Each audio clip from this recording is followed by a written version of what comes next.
Well, the Trump administration has just convinced AI's Grok to do something it never should have done. In fact, it is going to chill you to the very core when you find out what happened. And quite frankly, President Trump has been put in a rock and a hard place when it comes to what he did with Grok. The truth of the matter is they're doing this in countries all over. And if we don't, we're going to be the last man standing. But when you find out, it is going to freak you the hell out. Because here's the deal. We have been told over and over again about the dangers of AI. We have seen it firsthand, right? It's taken over a lot of our jobs here in society. We see growing risks of a multiple of us not having two legs or a job to stand on anymore because AI could easily replace that. But that is not the only threat that they have warned of. In fact, there have been many leading officials in the AI industry who have warned that harm could come. In fact, Elon Musk himself, back in September of 2024, warned of something like that. This is on Barkhart. Elon Musk warns AI could go rogue. It's 80% likely to be great, but 20% could spell disaster. I don't know about you, but a 20% chance to me is pretty dang high. And he's not the only one. Here's BBC. AI could lead to extinction, experts warn. And it's not just one expert that has warned of that, but multiple experts have said, hey, we could get this rogue AI. It's got its hands on a nuclear button or whatever. We could be looking at catastrophe. We all have seen the robot movies, right? Megan 2.0, iRobot, and they're all absolutely terrifying. It's not a good picture that we all necessarily have. In fact, there's lots of areas that they can impact our lives. And Forbes did an article on it a while back, and this was published in 2025 of August, but 7 terrifying AI risks that could change the world. Number 1, we're already seeing that. Obviously, the impact on our jobs, environmental harm, things it can do to the environment, surveillance. We have actually seen a lot of that. And I think there is mass surveillance on the population right now, weaponization, using it for weapons, AI, autonomous weapons, by the way, intellectual property theft. Unfortunately, that's happened, misinformation, like your deep fakes and all of that, and AI will hurt us. Again, this is something that we have been hearing about for a long, long time. But what just is it, with all that in mind, what is it that the countries of the world are doing right now with AI? And what is it specifically that Donald Trump has gotten Grok or has convinced Grok to do? Well, before I get into that, just a quick break from my sponsor. You ever see something that just speaks to you and you instantly know that it is going to turn some heads? Well, that is exactly what happened when I bought these Never Surrender Trump Gold sneakers. They're anything but subtle. And the truth of the matter is, they're not supposed to be. In fact, on the shoes, the words never surrender are written right on the side of the shoe. And that's the kind of thing that I want written on my shoe because it really hits home. And you know what? I put these on and I wear them around. They are really comfortable, lightweight, and they are absolutely meant to be worn, not hidden. You want to make a statement? Well, these are the shoes that are going to do that. And the good news is right now for my audience, they are giving up to 30% discount while inventory lasts, and they are on limited supply, so you're going to want to check it out. All you have to do to check that out is go to www.themagaoffers.com/Lisa, or you can give them a call at 1-855-550-MAGA, and make sure to use my code Lisa for even more savings. With all of that, if you want more information, click that more button if you're on your cell phone, or click the link in the description box below. So just what is it that Donald Trump has convinced Grok to do? Well, take a look at where I found this, and this is on Axios, and it was just recently published, but it's Musk's XAI and Pentagon reach a deal to use Grok in classified systems.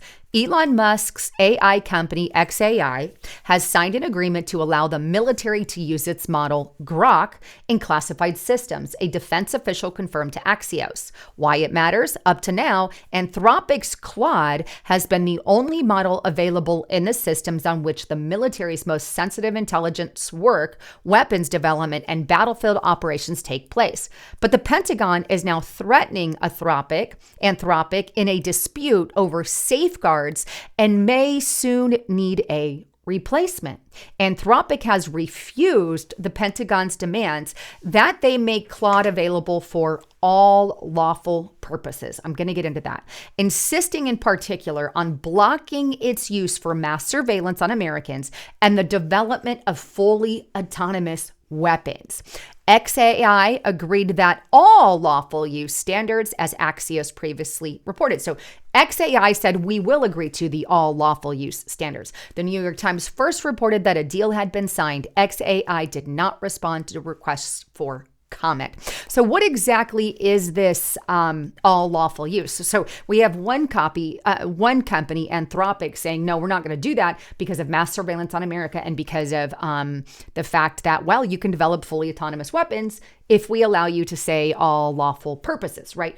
So we're not going to do it. So they turn them down, at least for now. As you're going to see in a moment, they've kind of retracted that. But anyway, Elon Musk's X and Grok says, well, we'll do it. We'll go ahead and sign that. So what is it that they're signing? Well, I actually asked Grok, since he's involved in this, I said, your article there, and I referenced that article from Axios, references all lawful purposes. What does that mean? Like, what does this mean to you? And here's what it says. Here's what it boils down to. The Pentagon wants AI providers to agree that their technology can be used for any purpose that is legal under U.S. law, without the company imposing extra ethical or safety restrictions beyond what's already required by law. But here's the terrifying part. This includes potentially sensitive or controversial military applications, such as intelligence analyst, weapons development, battlefield decision support, or even things like mass surveillance of Americans or development of fully autonomous weapons, as long as they don't violate existing law. Here's the deal. Mass surveillance of Americans does violate American law. But hey, what does that matter? Now we got phones that literally watch everything we do. We are mass surveilled. I hate to tell you, we are already there. I can't stand it, but this is where we're at. But what scares me, I mean, the surveillance, I don't like. It terrifies me. But what terrifies me more is the development of the fully autonomous weapons. And I asked Grok, since he's involved, what do you classify that as? Well, fully autonomous weapons, often referred to as lethal autonomous weapon systems or killer robots, are a category of military technology that integrates AI, sensors, or robotics to perform combat functions independently. These systems are designed to select and engage targets, meaning they can identify, track, apply lethal force without requiring further human intervention after the initial activation. Unlike remotely piloted drones, where a human operator makes the final decision to fire, fully autonomous weapons rely on algorithms and pre-programmed criteria to make the choices on their own. This represents a shift from human-controlled warfare to machine-driven decision-making, rising ethical, legal, and strategic debates. Well, no duh. So in other words, these weapons are not under human control. And these kinds of weapons, this is the agreement that they made, folks. I hate to tell you, but it means these AIs can make decisions on their own, in warfare. That's what they agreed to.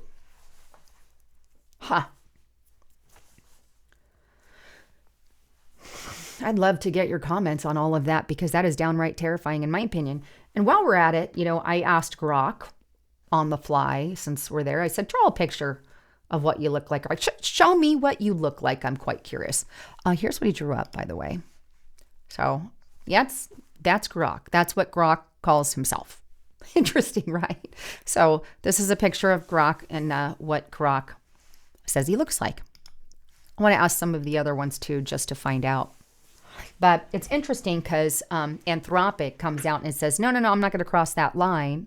And so the Pete Hegseth actually came out and said, if you don't cross this line, we're going to cancel your $1 billion contract, whatever it was. And we're going to go with Grok, which they ended up going with Grok. However, there's still kind of this Anthropic thing on the table with the government, because now Anthropic is even walking all of that back. And this just came out hours ago today. And this is CNN. Anthropic ditches its core safety promise in the middle of an AI red line fight with the Pentagon. Anthropic, a company founded by OpenAI, exiles worried about the dangers of AI, is loosening its core safety principles in response to competition. Instead of self-imposed guardrails constraining its development of AI models, they are now adopting a non-binding safety framework that says it can and will change. In other words, allowing the government like hands-off kind of thing. It's not clear that their change is related to its meeting Tuesday with Defense Secretary Pete Hegseth, who gave the CEO, Dario Ammundi, an ultimatum to roll back the company's safeguards or risk losing a $200 million Pentagon contract. The Pentagon threatened to put Anthropic on what is effectively a government blacklist. So the government says, hey, you don't work with us. Sayonara to your $200 million contract.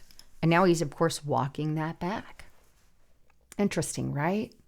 And what else is interesting is one of the main guys of Anthropic just resigned earlier this month. And I think in regards to all of that, he's probably like, I'm the safety guy. This is the guy that I believe it's his job to be in charge of stopping AI from, say, committing terrorism acts or bioterrorism acts or destroying the world. That's kind of his job, right? Nobody knows this man's name. I don't even know who he is. I don't know much about him. So he's this nameless, no-name guy that we're not familiar with, but it's Mrinank. Mirnik Sharma, and I'm sure I'm butchering that, but he is a safety guy, right, in Anthropic. But here's what his letter said, and I'm not going to read the whole thing because it's just like, I love the company and all of that. But he says things like this. In the circled area there, it says the world is in peril. He adds that in the middle of the note. And then at the end, he says, I in order to live, I have to leave. For me to live, that means I must leave. And that's this section right here as well. And then he goes on in the other part of his letter and he says, hey, instead of, me being with AI, I'm going to explore poetry and a poetry degree so I can, devote myself to practices of how to be courageous in my speech. So is there something you want to tell us that you're not telling us, that you just resigned in and around the same time that all this stuff is going on with Anthropic and Grok in the United States? And the guy that's supposed to be the safety guy involved? What do you know? Why are you going into poetry? What is it that you want to say? And here's the other part of that. If you take into consideration some of the people who have in the past, some of the scientists who made things like nuclear bombs, right? When they made stuff like that, a lot of the scientists came out depressed and scared and worried. And I feel like that's happening yet again in the AI industry and why it's of utmost importance, right? But anyway, just wanted to share all of that with you guys and get your inputs and your thoughts, because here's the deal. Bottom line, I understand why the Trump administration is doing that. Scary as hell. And the truth of the matter is there are countries involved in so much more all over the world. So I don't know if this is a way to protect us, but I guess the Bible makes more sense. Crap's going to eventually hit the fan, and I think AI has a lot to do with it. Anyhow, with all of that, I love all of you. And as a quick reminder, please make sure you guys sign up to Restrictor Republic. I created that in light of everything that's going on with Justice Night and myself. We've been putting out exclusive content, lots of good information, and I really love to see you guys over there. We've got some amazing content, but it's a good way to kind of get in and try it free for 14 days. You don't get charged for 14 days. But with all of that, I love you all. I'm Lisa Haven, signing out.